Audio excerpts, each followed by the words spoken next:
आपने गणित और फिजिक्स पढ़ने के लिए डिफरेंशिएशन और इंटीग्रेशन जरूर पढ़ा होगा अगर आप 11th और 12th के विद्यार्थी हैं तो, लेकिन इसका यूज कहाँ है? अगर आपसे यूज पूछा जाए कि आपको क्यों पढ़ना चाहिए डिफरेंशिएशन, क्यों पढ़ना चाहिए इंटीग्रेशन, तो आपके पास सिर्फ और सिर्फ एक ही जवाब होगा कि आपको जो भी एग्जाम देना है उस एग्जाम में पूछा जाता है, इसीलिए हमको पढ़ना है।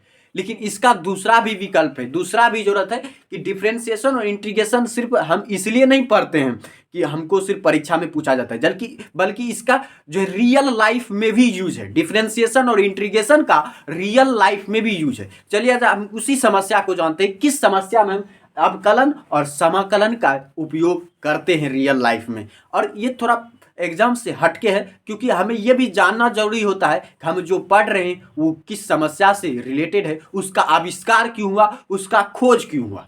तो चलिए हम समझते हैं कि अवकलन को। सबसे पहले कि आप कहीं जा रहे हैं, तो आप जा रहे हैं मोटरसाइकिल से जा रहे हैं, आप मान लीजिए जा रहे हैं, तो आप कहते हैं कि आप ए पॉइंट से बी पॉइंट तक गए। आप ए पॉइंट से बी पॉइंट तक गए और आपने कहा कि आप 60 किलोमीटर प्रति घंटा की स्पीड से आपने चलाया। आपने मोटरसाइकिल चलाया किस स्पीड से? 60 किलोमीटर प्रति घंटा, या 60 किलोमीटर पर आवर्स।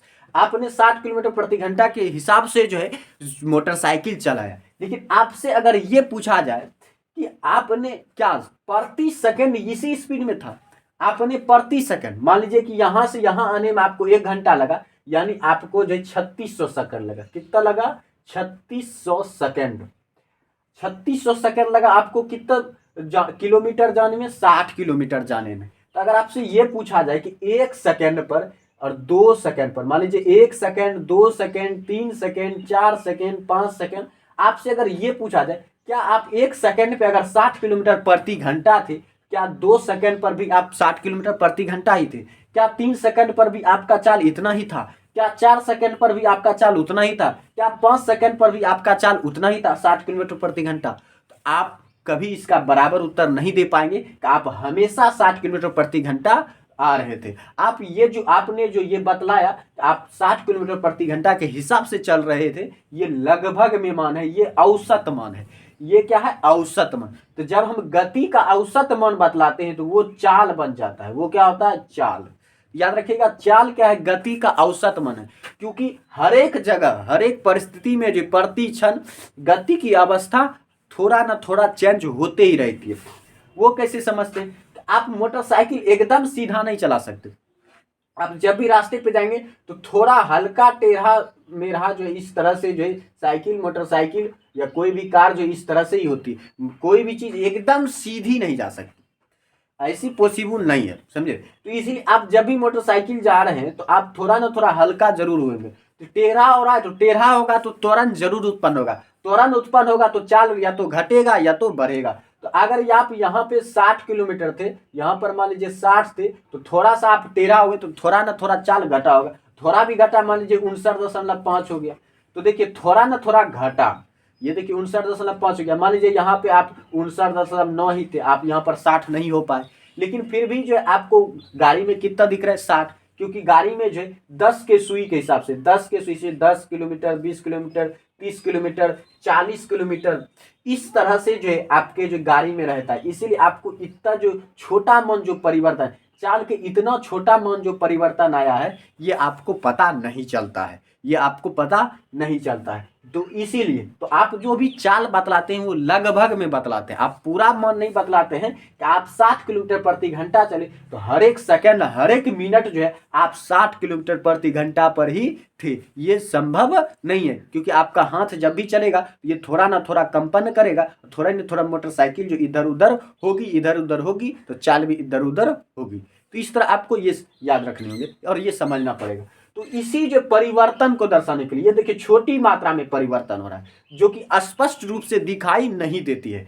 इसी छोटी मात्रा में जो परिवर्तन होता है उसी को दर्शाने के लिए हम किसका उपयोग करते हैं? अवकलन का उपयोग करते हैं। यानी ये चाल है और दूरी बदल रही है। क्या हो रही है? दूरी बदल रही है। तो दूरी जो बदल रही है और समय जो बदल रहा है, दूरी भी बदल रही है और क्या बदल रही है? समय भी बदल रहा है। तो दूरी भी बदल रही है, समय भी बदल रहा है। इसलिए एक्स और बटे टी, ये हो गया चाल बराबर दूरी बटे समय, दूरी बटे समय। अब चूंकि ये समय के प्रति क्षण या प्रति सेकंड जो बदलते जा रहा है, स्थिर नहीं है, प्रति सेकंड ये स्थिर नहीं है, प्रति सेकंड ये बदलते जा रहा है, इसलिए बदलने के लिए जो डिफरेंशिएशन का यूज करते हैं, डिफरेंशिएशन के लिए हम डी लगा देते हैं, ये लगा दिए डी, ये भी लगा दिए डी। इसका मतलब हो गया एक्स बदल रहा है, टी बदल रहा है, एक्स बदल रहा है और क्या बदल रहा है, टी बदल रहा है।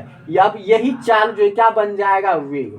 तो गति का जो परिवर्तनशील मान जो है वो क्या कहलाता है, वेग कहलाता है। और चाल और वेग में यही अंतर है कि चाल औसत मान है और वेग परिवर्तनीय मान है या परिवर्तनशील मान है। तो इसीलिए वेग में देखिएगा आपको डी लगाना पड़ता है, चाल में आपको डी लगाना नहीं पड़ता है। चाल का सूत्र आप डायरेक्टली बोल सकते हैं, चाल बराबर दूरी बटे समय, चाल बराबर दूरी बटे समय, ये आप डायरेक्टली बोल सकते हैं। लेकिन वेग में आप नहीं कर सकते वेग बराबर दूरी बटे समय, वेग में होगा दूरी में परिवर्तन बटे दूरी बटे समय।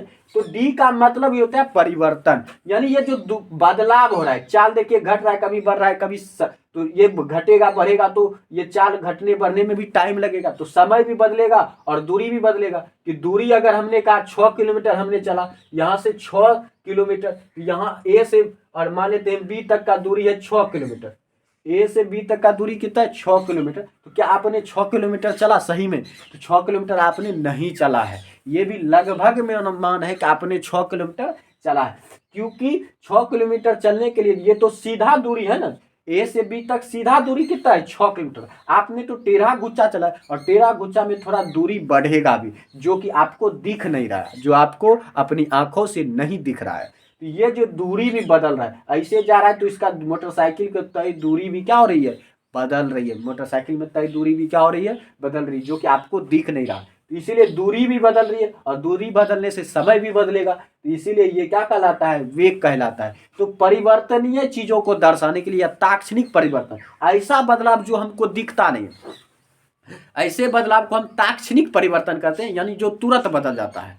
तो ताक्षणिक परिवर्तन को जो है दर्शाने के लिए हम किस गणितीय अवधारणा का उपयोग करते हैं, उस अवधारणा का नाम है अवकलन या डिफरेंशिएशन। तो ये है छोटी डी। इस तरह आप समझ गए डिफरेंशिएशन का हम कहाँ यूज करते हैं और इसे पढ़ने की जरूरत क्यों है। इसे पढ़ने की जरूरत इसलिए अवकलन को, क्योंकि इस दुनिया में कोई भी चीज़ फिक्स नहीं है, इस दुनिया में ताक्षणिक परिवर्तन नाम की भी चीज़ है जो कि हमें अपनी नंगी आंखों से समझ में नहीं आता है। उसे समझने के लिए गणित के भीतर जाना पड़ता है और उसके भीतर ले जाता है हमें कौन, अवकलन।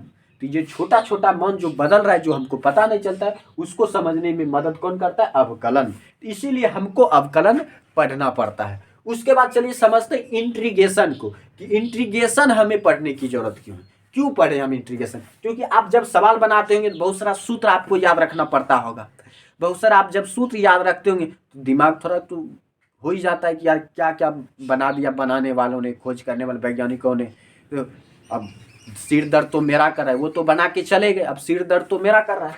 तो इसलिए तो आपको जरूरत भी समझना है, ताकि आपको समझ में आए कि इसे पढ़ना भी जरूरी है। क्योंकि जो भी समस्या आएगा अगर उसको हल करना है, तो हल करने के लिए जो भी साधन है उसे मंगाना तो पड़ेगा। तो इसीलिए समाकलन को चलिए समझते हैं। कि आप किसी दिन बाजार गए, आप कहाँ गए, बाजार। तो बाजार में आप एक दिन गए, एक दिन आपने सब्जी खरीदी, आपने मान लीजिए कोई भी सब्जी खरीदी, मान लीजिए आपने आलू खरीदी, आपने आलू खरीदा। तो आलू में जो क्या होगा, अब आपको जिससे आपने आलू खरीदे उसे आपको कीमत देनी, तो आप क्या करेंगे, वजन गुना कीमत। आपने जितना आलू लिया और वजन के हिसाब से उसका कीमत गुना कर देंगे और उतना पैसा आप क्या करेंगे, उसको दे देंगे। किसको, जिससे आपने सब्जी खरीदी। इस तरह ये हो जाएगा डब्लू गुना रेट, डब्लू गुना रेट, इस तरह आप कर देंगे। तो एक सामान के लिए आप फिर गए दूसरे दिन। अब जब आप दूसरे दिन गए तो आपने उस दिन आलू भी खरीदा, प्याज भी खरीदा और मान लीजिए आपने मूली भी खरीदा। आपने प्याज खरीदा, आलू खरीदा और मूली भी खरीदा। तो आलू जो खरीदा आपने, तो उसमें भी आप वेट गुना रेट करेंगे, यानी वजन गुना कीमत। आपने आलू कितना खरीदा और उसका कीमत कितना है प्रति केजी के हिसाब से, तो आप डब्लू गुना रेट इसमें भी करेंगे। फिर प्याज में भी वजन गुना कीमत करेंगे, डब्लू गुना रेट। फिर मूले में भी आप डब्लू गुना रेट करेंगे, तो 1 2 3 1 2 3। इस तरह से आप सबके आलू के वजन और कीमत को गुना करेंगे, प्याज के वजन और कीमत को गुना करेंगे, मूली के वजन और कीमत को गुना करेंगे, और फिर क्या करेंगे, सबको जोड़ देंगे, और उतना जोड़ने के बाद जो पैसा निकलेगा वो पैसा आप जिससे आपने भी ये सामान खरीदा है उसको आप क्या करेंगे, दे देंगे पैसा। इस तरह आपका दूसरा समस्या हल हो जाएगा। लेकिन एक तीसरी समस्या है। अब देखिए आपके पास तीसरी समस्या क्या है। तीसरी समस्या है कि मान लीजिए आपको गेहूं का जो 50 वेराइटीज खरीदना है, 50 वेराइटीज। मान लीजिए आपको गेहूं का जो है 50 वेराइटीज खरीदना है। अब 50 वेराइटीज खरीदना है और हर एक वेराइटीज का अलग अलग कीमत है। हर एक वेराइटीज का क्या है, अलग अलग कीमत है। तो अलग अलग कीमत है तो 50 वेराइटीज है तो पहले वेराइटीज का, मान लीजिए पहले वेराइटीज का कीमत हो गया W1 गुना R1, वेट गुना रेट। जितना वजन लीजिएगा और वजन के हिसाब से जितना दाम है तो W गुना रेट कीजिएगा। फिर आप क्या कीजिएगा, फिर जो है दूसरे वेराइटीज को जोड़िएगा, W2 गुना R2, दूसरे वेराइटीज का W गुना R कीजिएगा। फिर तीसरे वेराइटीज का वजन और कीमत जोड़िएगा, तीसरे वेराइटीज का वजन और कीमत जोड़िएगा। फिर चौथे वेराइटीज का वजन और कीमत जोड़िएगा। इस तरह से जो है आपको 50 बार, इस तरह से आपको 50 बार इसको गुना करना पड़ेगा। इसको क्या करना पड़ेगा, 50 बार आपको गुना करना पड़ेगा, 50 बार। तो ये आप 50 बार आपको गुना करने पड़ेगा। आपका इसमें बहुत ज़्यादा समय चला जाएगा और हो सकता है बहुत पन्ना भी खर्चा हो जाए। तो इस तरह से आपका बहुत समय बर्बाद हो जाएगा इसमें। लेकिन समय बचाना तो आपको क्या यूज करना है, आपको यूज करना है समाकलन। आपको यूज क्या करना है, समाकलन। तो जैसे आप ये 50 तक इसको ले जाएंगे, W4 गुना R4, W5 गुना R5, यानी 5वां वैरायटी। तब जाएंगे हम कहाँ, 50वां वैरायटी का W50 गुना R50, 50वां वैरायटीज का वजन और 50वां वैरायटीज का क्या कीमत, दोनों को जोड़े, दोनों को गुना करेंगे और फिर 50 को जोड़ना भी होगा।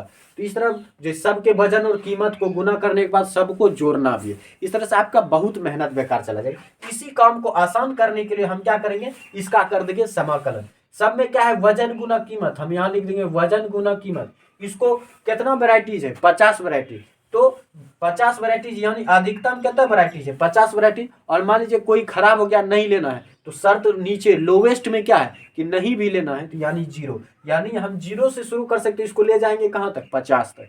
यानी 0 से वेराइटी शुरू हो रहा है, कहाँ तक वेराइटीज जा रहा है, 50 तक। और सबको कितना बार जोड़ घटा गुना भाग करना है, W गुना R। इस तरह से अब इसका इंटीग्रेशन कीजिएगा तो एक ही बार में जो है इसका आंसर निकल जाएगा। इसका आंसर एक ही बार में निकल जाएगा। आपको 50 बार गुना जोड़ना ये करने का जरूरत नहीं पड़ेगा। इस तरह से आपको समझ में आ गया होगा कि समाकलन का यूज हमको कहाँ करना पड़ता है। इस तरह एक समस्या ये हो गया कि एक समस्या जो घरेलू समस्या है हमें, इसमें हम समाकलन का यूज करते हैं, जहाँ पर हमको बहुत ज़्यादा बार गुना करना पड़ता है और गुना करने के बाद फिर हमको जोड़ना पड़ता है यहाँ पर। उसके बाद देखिए दूसरा समस्या क्या है।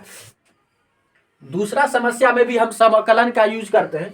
वो क्या है कि कोई समीकरण दिया हुआ है, कोई समीकरण है, मान लीजिए f बराबर 2 + 2।